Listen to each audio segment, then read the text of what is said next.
नमस्कार दोस्तों, एजुकेशन 24 में आपका स्वागत है। दोस्तों आज का वीडियो बहुत ही खास होने वाला है क्योंकि आज के इस वीडियो में आपको 20 सेकेंड ईयर के थर्ड सेमेस्टर में आपका सब्जेक्ट इकोनॉमिक यानी कि अर्थशास्त्र है, उसके अंदर कौन कौन से क्वेश्चन आने वाला है। इस वीडियो के अंदर मैं आपको आने वाले क्वेश्चन के बारे में बताऊंगा, तो आप इस वीडियो को पूरा अंत तक जरूर देखिएगा क्योंकि इस वीडियो से आपको बहुत कुछ सीखने को मिलेगा जो कि भी एग्जाम में काम करेगा।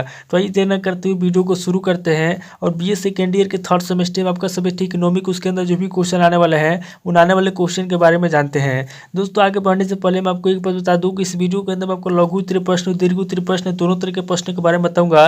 तो आप इस वीडियो को स्किप क्यों ना पूरा देखिएगा ताकि आपको दोनों तरह के प्रश्नों के बारे में पता चल सके। तो आइए तो देर न करते हुए वीडियो को शुरू करते हैं और सबसे पहले लघु उत्तरीय प्रश्नों के बारे में जानते हैं। तो यहाँ पर दोस्तों लघु उत्तरीय प्रश्नों में पहले प्रश्न की बात की जाए तो यहाँ पर दोस्तों आपका पहला प्रश्न दिया हुआ है, रमेश चंद्र दत्त के आर्थिक विचार बताइए। पहला क्वेश्चन कह रहा है जो रमेश चंद्र है, पहले क्वेश्चन के अंदर आपको रमेश चंद्र दत्त के जो आर्थिक विचार है, रमेश चंद्र दत्त के आर्थिक विचारों के बारे में आपको बताना है।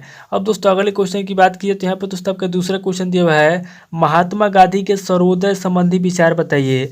दूसरा क्वेश्चन कह रहा है जो महात्मा गांधी के सर्वोदय संबंधी विचार है, दूसरे क्वेश्चन के अंदर आपको महात्मा गांधी के सर्वोदय संबंधी विचारों के बारे में बताना है। अब दोस्तों अगले क्वेश्चन की बात की तो यहाँ पर दोस्तों आपका तीसरा क्वेश्चन दिया हुआ है, लोहिया के आर्थिक विचार बताइए। तीसरा क्वेश्चन कह रहा है जो लोहिया के आर्थिक विचार है, तीसरे क्वेश्चन के अंदर आपको लोहिया के आर्थिक विचारों के बारे में बताना है।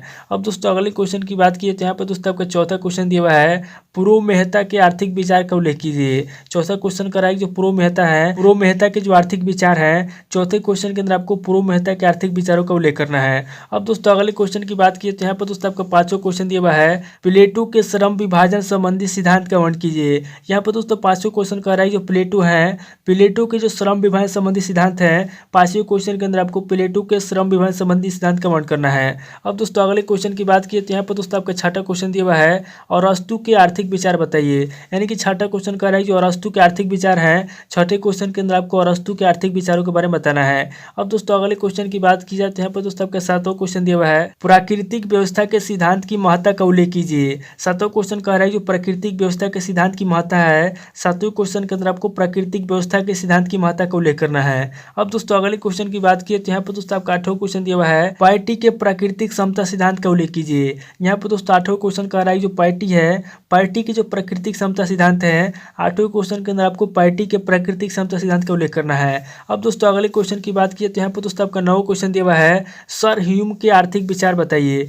नौवां क्वेश्चन कह रहा है जो सर ह्यूम है, नौवें क्वेश्चन के अंदर आपको सर ह्यूम के आर्थिक विचारों के बारे में बताना है। अब दोस्तों अगले क्वेश्चन की बात की तो यहाँ पर दोस्तों आपका 10वां क्वेश्चन दिया हुआ है, एडम स्मिथ द्वारा दिए गए मूल्य के सिद्धांत की व्याख्या कीजिए। 10वां क्वेश्चन कह रहा है जो एडम स्मिथ है, एडम स्मिथ द्वारा दिए गए मूल्य के जो सिद्धांत है, 10वें क्वेश्चन के अंदर आपको एडम स्मिथ द्वारा दिए गए मूल्य के सिद्धांत को व्याख्या करना है। अब दोस्तों अगले क्वेश्चन की बात की जाए तो यहाँ पर दोस्तों आपका 11वां क्वेश्चन दिया हुआ है, डेविड रिकार्डो द्वारा मूल्य के सिद्धांत की विवेचना कीजिए। 11वां क्वेश्चन कह रहा है जो डेविड रिकार्डो है, डेविड रिकार्डो द्वारा मूल्य के जो सिद्धांत है, 11वें क्वेश्चन के अंदर आपको डेविड रिकार्डो द्वारा मूल्य के सिद्धांत की विवेचना करना है। अब दोस्तों अगले क्वेश्चन की बात की तो यहाँ पर दोस्तों आपका 12वां क्वेश्चन दिया हुआ है, मार्क्स के इतिहास की भौतिक व्याख्या की आलोचना कीजिए। 12वां क्वेश्चन कह रहा है जो मार्क्स है, मार्क्स के इतिहास की जो भौतिक व्याख्या के है, यहाँ पर दोस्तों आपको मार्क्स के इतिहास की भौतिक व्याख्या क्या करना, आलोचना करना है। अब दोस्तों अगले क्वेश्चन की बात की तो यहाँ पर दोस्तों आपका 13वां क्वेश्चन दिया हुआ है, जेएस मिल के आर्थिक विचारों पर एक आलोचनात्मक निबंध लिखिए। 13वां क्वेश्चन कह रहा है कि जेएस मिल के आर्थिक विचार है, 13वें क्वेश्चन के अंदर आपको जेएस मिल के आर्थिक विचारों पर क्या करना है, एक आलोचनात्मक निबंध लिखना है। अब दोस्तों अगले क्वेश्चन की बात की तो यहाँ पर दोस्तों आपका 14वां क्वेश्चन दिया हुआ है, मार्शल के आभास लगान सिद्धांत बताइए। 14वां क्वेश्चन कह रहा है कि जो मार्शल है, मार्शल के जो आभास लगान सिद्धांत है, 14वें क्वेश्चन के अंदर आपको मार्शल के आभास लगान सिद्धांत बताना है। अब दोस्तों अगले क्वेश्चन की बात की तो यहाँ पर दोस्तों आपको 15वां क्वेश्चन दिया हुआ है, आर्थिक कल्याण की परिभाषा बताइए। 15वां क्वेश्चन कह रहा है जो आर्थिक कल्याण होता है, आर्थिक कल्याण की परिभाषा क्या होता है, 15वें क्वेश्चन के अंदर आपको आर्थिक कल्याण की परिभाषा बताना है। अब दोस्तों अगले क्वेश्चन की बात की तो यहाँ पर दोस्तों आपका 16वां क्वेश्चन दिया हुआ है, शुम्पीटर का आर्थिक विचार क्या है। यहाँ पर दोस्तों 16वां क्वेश्चन कह रहा है जो शुम्पीटर है, शुम्पीटर का आर्थिक विचार क्या है, 16वें क्वेश्चन के अंदर आपको शुम्पीटर का आर्थिक विचार बताना है। अब दोस्तों अगले क्वेश्चन की बात की तो यहाँ पर दोस्तों आपका 17वां क्वेश्चन दिया हुआ है, कार्ल मेजर के आर्थिक विचारों का संक्षिप्त वर्णन कीजिए। यहाँ पर दोस्तों 17वां क्वेश्चन कह रहा है जो कार्ल मेजर के आर्थिक विचार है, 17वें क्वेश्चन के अंदर आपको कार्ल मेजर के आर्थिक विचारों का संक्षिप्त वर्णन करना है। अब दोस्तों अगले क्वेश्चन की बात की तो यहाँ पर दोस्तों आपका 18वां क्वेश्चन दिया हुआ है, विक्साइल के प्रमुख ग्रंथों के नाम बताइए। 8वां क्वेश्चन कह रहा है जो विक्साइल के प्रमुख ग्रंथ हैं, यहाँ पर दोस्तों आपको विक्साइल के प्रमुख ग्रंथों के नाम बताना है। ये दोस्तों टोटल आपके 18 क्वेश्चन हो गए जो कि आपके लघु उत्तरीय प्रश्न पूछेंगे। अब दोस्तों आगे हम लोग दीर्घ उत्तरीय प्रश्नों के बारे में जानेंगे। तो यहाँ पर दोस्तों दीर्घ उत्तरीय प्रश्न में पहले प्रश्न की बात की जाए तो यहाँ पर दोस्तों आपका पहला प्रश्न दिया हुआ है, आर्थिक विचारों के इतिहास में कौटिल्य के योगदानों को वर्णन कीजिए। यहाँ पर दोस्तों पहला क्वेश्चन कह रहा है जो आर्थिक विचार है, आर्थिक विचारों के इतिहास में जो कौटिल्य है, यहाँ पर दोस्तों पहले क्वेश्चन के अंदर आपको आर्थिक विचारों के इतिहास में कौटिल्य के योगदानों को वर्णन करना है, यानी कौटिल्य ने जो भी योगदान दिया है, यहाँ पर दोस्तों पहले क्वेश्चन के अंदर कौटिल्य के योगदानों का वर्णन करना है। अब दोस्तों अगले क्वेश्चन की बात की तो यहाँ पर दोस्तों आपका दूसरा क्वेश्चन दिया हुआ है, दादा भाई नौरोजी के प्रवाह सिद्धांत की व्याख्या कीजिए। दूसरा क्वेश्चन कह रहा है कि दादा भाई नौरोजी हैं, दूसरे क्वेश्चन के अंदर आपको दादा भाई नौरोजी के प्रवाह सिद्धांत है, दूसरे क्वेश्चन के अंदर आपको दादा भाई नौरोजी के प्रवाह सिद्धांत की व्याख्या करना है। अब दोस्तों अगले क्वेश्चन की बात की तो यहाँ पर दोस्तों आपका तीसरा क्वेश्चन दिया हुआ है, महात्मा गांधी किन तर्कों के आधार पर लघु एवं कुटीर उद्योग के पक्षधर थे। तीसरा क्वेश्चन कह रहा है जो महात्मा गांधी है, महात्मा गांधी किन तर्कों के आधार पर लघु एवं कुटीर उद्योग के पक्षधर थे। यहाँ पर आपको बताना है कि महात्मा गांधी किन तर्कों के आधार पर लघु एवं कुटीर उद्योग के पक्षधर थे। अब दोस्तों अगले क्वेश्चन की बात की जाए तो यहाँ पर दोस्तों आपके चौथा क्वेश्चन दिया हुआ है, पंडित दीनदयाल उपाध्याय के आर्थिक विचार बताइए, क्या ये वर्तमान में प्रासंगिक है। यहाँ पे चौथा क्वेश्चन कह रहा है जो पंडित दीनदयाल उपाध्याय है, यहाँ पर दोस्तों आपको चौथे क्वेश्चन के अंदर पंडित दीनदयाल उपाध्याय के आर्थिक विचारों के बारे में बताना है और यही बताना है कि क्या ये वर्तमान में प्रासंगिक है कि नहीं है।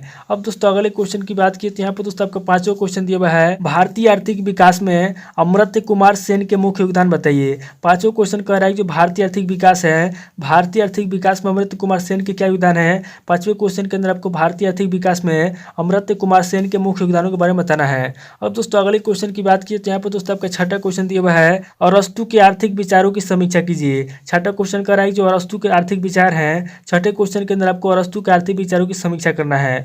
अब दोस्तों अगले क्वेश्चन की बात की तो यहाँ पर दोस्तों आपका सातवां क्वेश्चन दिया हुआ है, थॉमस मन के आर्थिक विचारों का वर्णन कीजिए। सातवां क्वेश्चन कह रहा है जो थॉमस मन के आर्थिक विचार हैं, सातवें क्वेश्चन के अंदर आपको थॉमस मन के आर्थिक विचारों का वर्णन करना है। अब दोस्तों अगले क्वेश्चन की बात की तो यहाँ पर दोस्तों आपका आठवां क्वेश्चन दिया हुआ है, रिगार्डो के लगान सिद्धांत की व्याख्या कीजिए, क्या वह सभी साधनों पर लागू होता है। आठवां क्वेश्चन कर रहा है जो रिगार्डो है, रिगार्डो के लगान सिद्धांत की व्याख्या करना है, यानी कि यहाँ पे आपको सबसे पहले रिगार्डो के लगान सिद्धांत के बारे में बताना है, उसके बाद आगे आपको बताना है कि क्या वह सभी साधनों पर लागू होता है कि नहीं होता है। अब दोस्तों अगले क्वेश्चन की बात की तो यहाँ पर दोस्तों आपका 9वां क्वेश्चन दिया हुआ है, माल्थस के जनसंख्या सिद्धांत का वर्णन कीजिए, क्या माल्थस को निराशावादी कहना ठीक है। यहाँ पर 9वां क्वेश्चन कर रहा है जो माल्थस है, यहाँ पर दोस्तों आपको सबसे पहले माल्थस के जनसंख्या सिद्धांत के बारे में बताना है, उसके बाद आगे आपको बताना है कि क्या माल्थस को निराशावादी कहना ठीक है कि नहीं है।